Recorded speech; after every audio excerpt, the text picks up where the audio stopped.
صلی اللہ علیہ وسلم کو جب پتا چلا تو آتا ہے فاخذ بثوب امه، حضور نے آ کر بھی اپنے چاچا کا کپڑا پکڑ لیا. جیسے کہتے ہیں نا، جیسے بچہ ضد کرے تو ماں باپ کے قمیص کو پکڑ لیتا ہے کہ میں نہیں چھوڑوں گا جی، بس میں نہیں چھوڑوں گا، کیونکہ اس بیچارے کو کہاں جگہ ملے پناہ کی. تو حضور صلی اللہ علیہ وسلم اخذ بثوب امه، اپنے چاچے کے کپڑے کو پکڑ لیا.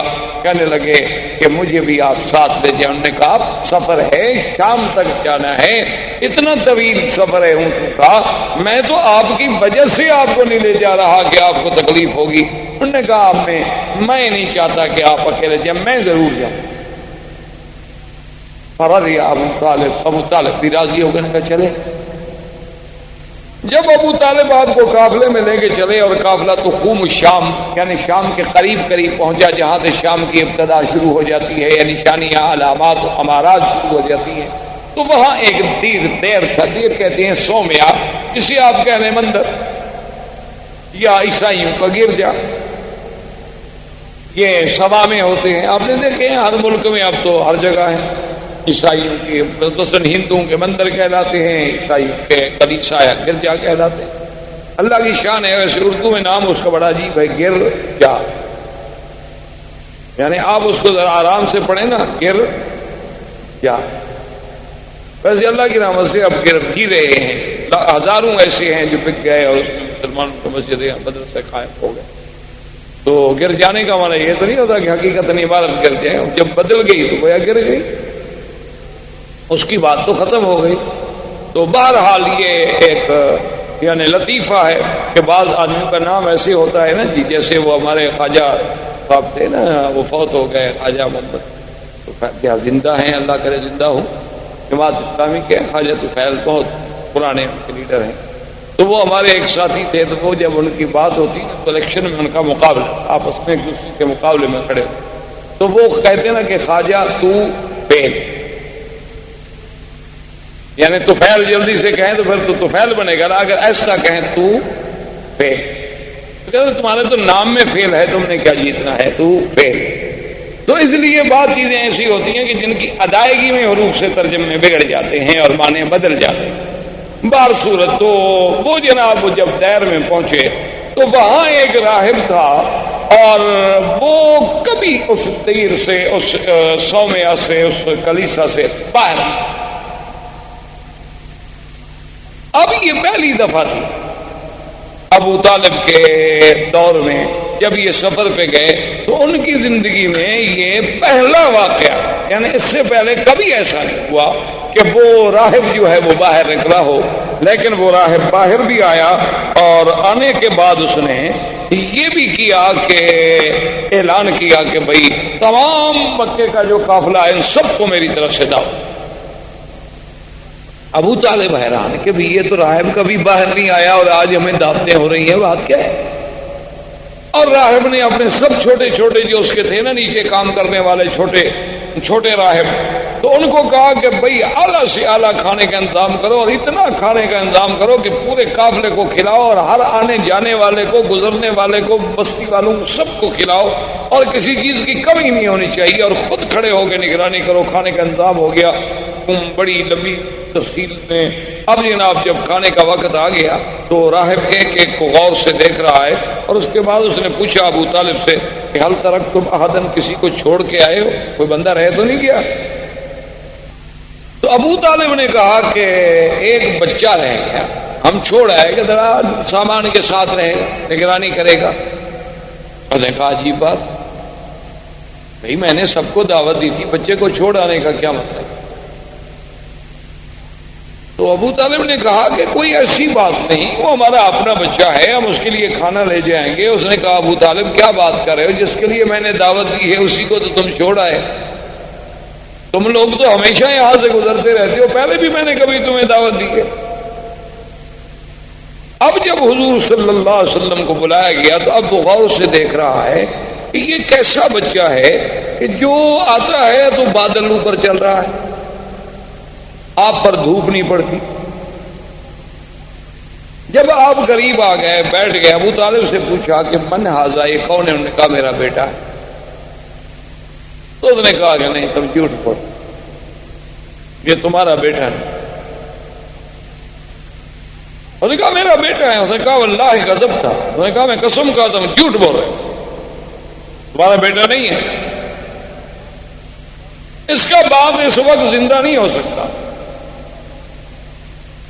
اس نے کہا بات یہ ہے کہ انہو ابن اخی، میرے بھائی کا جو بیٹا ہے تو وہ میرا ہی بیٹا ہوا. نے کہا نہیں میں سیدھی بات کروں کہ اس کا باپ مر گیا. اس نے کہا ہاں اس کا باپ مر گیا. اس نے کہا ہاں بیٹی. اب اس نے حضور صلی اللہ علیہ وسلم سے کہا کہ آپ کا اسم گرامی، آپ نے فرمایا میرا نام محمد ہے. فرمایا اقسمک باللات والعزی، میں تمہیں لات و عزا کی قسم دیتا ہوں. حالانکہ وہ نصرانی تھے، وہ نہیں لات و عزا کو مانتے، لیکن مکے والے چونکہ مانتے تھے نا لات و عزا کو، اس لیے قاعدہ ہوتا ہے نا کہ جو آدمی جس کو مانتا ہو آدمی کہتا ہے یار چلو تمہیں اس کی قسم. تو اس نے کہا اقسمک باللات والعزی، میں تمہیں لات و عزا کی قسم دیتا ہوں کہ جو میں تم سے پوچھوں سچ بتاؤ. حضور نے فرمایا لا تقسمنی باللات والعزی، خبردار مجھے پھر نہ کہنا لات و عزا کی قسم. انی ابغضهم اشد البغض، ساری دنیا میں مجھے سب سے زیادہ بغض اگر ہے تو ان بتوں سے. اب ابو طالب بھی حیران ہے اور راہب بھی حیران ہے کہ اتنے جوش سے، اور ابھی تو حضور صلی اللہ علیہ وسلم کی ابتدائی عمر مبارک. تو اس نے کہا کہ اچھا محمد صلی اللہ علیہ وسلم ناراض، انی اقسمک باللہ، میں تمہیں اللہ کی. آپ نے فرمایا فسا، اگر تم اللہ کی قسم دیتے تو پوچھو کیا پوچھو. اس نے کہا مجھے یہ بتاؤ تم نے کبھی خواب دیکھے ہیں؟ حضور نے فرمایا دیکھے. ان خوابوں میں تم نے کیا کیا دیکھا؟ حضور صلی اللہ علیہ وسلم نے کچھ باتیں بتلا دی. اس نے کہا حضور صلی اللہ علیہ وسلم سے کہ تم نے اپنے دوران رضاعت کے جو کچھ عرصہ مکمل کیا اس کے بعد بھی کوئی واقعہ پیش آیا؟ تو آپ نے فرمایا ہاں ایسے آیا تھا کہ میرا سینہ مبارک کھولا گیا. کیا ہے وہ واقعہ؟ حضور صلی اللہ علیہ وسلم. تو اس نے کہا کہ یا محمد ہے تو بڑی گستاخ، لیکن میں مجبور، اگر تم مجھے اجازت دو تو میں تمہاری پشت دیکھ سکتا ہوں. تو آپ نے فرمایا کوئی بات نہیں، جب تم نے مجھ سے اللہ کے نام پر کہا ہے تو دیکھو. جب آیا تو اس نے دیکھا کہ بین کتفی، دو کندھوں کے درمیان میں ایک جگہ جو تھا نا جی ایسے میں وہ گوشت کا حصہ مبارک تھا جیسے ایک مہر مبارک ہو اس کا، اور اس کے اوپر بھی بال، اس ٹکڑے پر، اس گوشت کے اس ٹکڑے پر بھی بال مبارک تھے. بلکہ حدیث میں ایسے آتا ہے کہ عرف الدیک، حدیث مبارک میں یہ لفظ بھی موجود ہیں کہ ان بالوں کی ترتیب بھی ایسی تھی جیسے مرغے کے اوپر آپ نے دیکھا نا گوشت کے اوپر جو بال کھڑے ہوتے ہیں بڑے ترتیب میں، اسی طرح وہ بال مبارک تھے. اور ادھر ادھر اس کے خال تھے، اس سیاہ تل جسے آپ کہتے ہیں، اس کے ارد گرد تل تھے. جب اس نے دیکھا فقبل یدیہ ورجلہ، وہ تو حضور کے پاؤں پہ گر گئے. اس نے ہاتھ چومے، پاؤں چوما. اس نے کہا ھذا نبی ھذہ امہ. اس نے کہا ابی طالب ایک بات سنو، ان کو شام مت لے جاؤ. اگر تم ان کو شام لے گئے وہاں یہود ہیں اور یہود ان کو پہچان لیں گے اور یہود ان کو قتل کر دیں گے. ان کو فوراً مکے واپس بھیج دو. یہ نبی ھذہ امہ، اس امت کا نبی پیدا ہو گیا، تم تو بڑے شان والے آدمی. تو ابی طالب نے کہا کہ اچھا.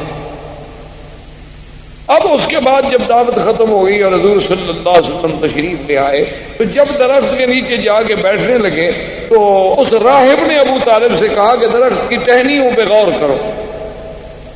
اس نے جب غور کیا تو ابو طالب کہتے ہیں مجھے بھی معلوم ہوا کہ وہ ٹہنیاں مل کے سایہ گہرا کر رہی ہیں حضور صلی اللہ علیہ وسلم پہ. جو علیحدہ علیحدہ کھڑی تھی وہ جلدی جلدی جڑ گئیں، مل گئیں تاکہ حضور صلی اللہ علیہ وسلم پر سایہ مبارک جو ہے وہ ٹھیک ہو جائے. اور اس نے کہا کہ ابو طالب یہ وہ درخت ہے ما جلس تحتہ بعد عیسیٰ، حضرت عیسیٰ کے بعد اس کے نیچے کوئی نہیں بیٹھا. اور عیسیٰ علیہ السلام نے کہا تھا کہ لا یجلس تحتہ الا نبی، اس کے نیچے کوئی نہیں بیٹھے گا مگر ایک نبی آئے جو آ کے بیٹھے گا. یہ وہ درخت ہے، خدا کے لیے انہیں جلدی مکے میں. ابو طالب راضی ہو گئے، انہوں نے حضور صلی اللہ علیہ وسلم کو جلدی سے مکے میں. لیکن اپنا سفر جو ہے وہ برقرار رکھا کہ بھی آخر میں اتنا سفر کر کے آ چکا ہوں، شام کے قریب پہنچ چکا ہوں اور اتنی اسباب ہم لے کے آئے ہیں، تو ان کو بغیر بیچے ہوئے بغیر کچھ کیے ہوئے ہم کیسے چھوڑ کے چلے جائیں؟ تو وہ تو چلا گیا شام ابو طالب، لیکن حضور صلی اللہ علیہ وسلم واپس تشریف لے آئے مکے میں۔ مکے میں آنے کے بعد پھر حضور صلی اللہ علیہ وسلم ابو طالب کی کفالت میں رہے، پھر اس کے علاوہ کئی مبشرات آتے رہے۔ اسی اثنا میں آہستہ آہستہ اب ابو طالب کی بھی موت آ گئی۔ حضور کی ابو طالب ابھی زندہ تھے اور حضور کی عمر اس وقت تقریباً 25 سال کی ہو گئی کہ بی بی خدیجۃ الکبریٰ رضی اللہ تعالی عنہا، جو مکے کی ایک سب سے بڑی شریف نسب سے اور بہت بڑی خاندان کی عورت تھی اور بڑی تاجر اور مالدار عورت تھی، حتیٰ کہ تاریخ یہ کہتی ہے کہ تمام قریش کا اگر سرمایہ اکٹھا کیا جائے تو بی بی خدیجہ کا اکیلا ان سے زیادہ۔ اب چونکہ بی بی خدیجہ ایک خاتون تھی، وہ خود تو سفر نہیں کرتی تھی، وہ لوگوں کو اپنا مال دے کے کبھی تو تنخواہ پہ ملازم رکھ کے بھیج، کبھی ان سے حصہ مقرر کر لیتی، کبھی ان سے کچھ نسبت طے کر لیتی، مال دیتی۔ انہیں جب پتہ چلا کہ یہاں ایک ذات پاک ہیں جن کا نام محمد ہے اور شہرہ ہے محمد ابن عبداللہ کا، آپ کی صداقت کا، آپ کی شرافت کا، آپ کی سیرت کا، آپ کے کردار کا، تو انہوں نے پیغام بھیجا کہ حضور آپ میرے مال سے کیوں تجارت نہیں کرتے؟ حضور صلی اللہ علیہ وسلم راضی ہو گئے۔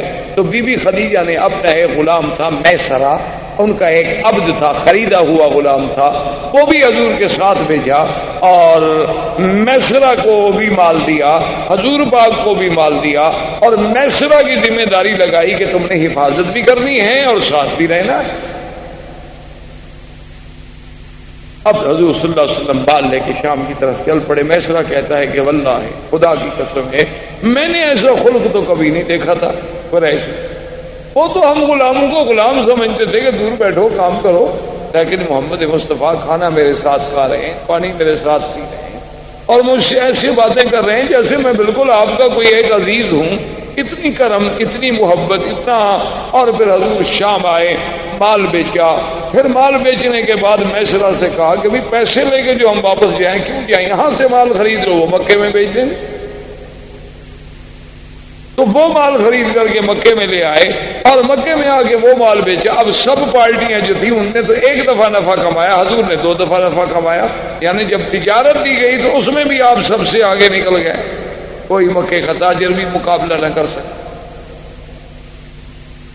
بی بی خدیجہ کو جب پتہ چلا کہ ایک آدمی نے کبھی تجارت نہیں کی اور وہ اتنی جلدی کیسے اس مقام پہ پہنچ گیا کہ سب تجارت کے تجربہ کار جو تھے وہ پیچھے رہ گئے، اس نے میسرہ کو بلایا، اس نے کہا میسرہ یہ کیسے؟ اس نے کہا بی بی کیا پوچھتی ہیں، یہ تو کوئی شان والا آدمی ہے، راستے میں ہم گئے تو راہب نے یہ کہا میں نے تو ان کو کبھی نہیں دیکھا کہ دھوپ میں جائیں اور اوپر بادل سایہ نہ کرے، میں نے تو کبھی نہیں دیکھا کہ اگر 20 آدمی بیٹھے ہیں، حضور ایسی جگہ بیٹھے ہیں جہاں درخت کا سایہ نہیں سایہ اسی طرف چلا جاتا ہے جس طرف یہ بیٹھے ہوں، میں نے تو یہ دیکھا اور میں نے یہ دیکھا اور میں نے یہ دیکھا۔ بی بی خدیجہ تو حیران ہو۔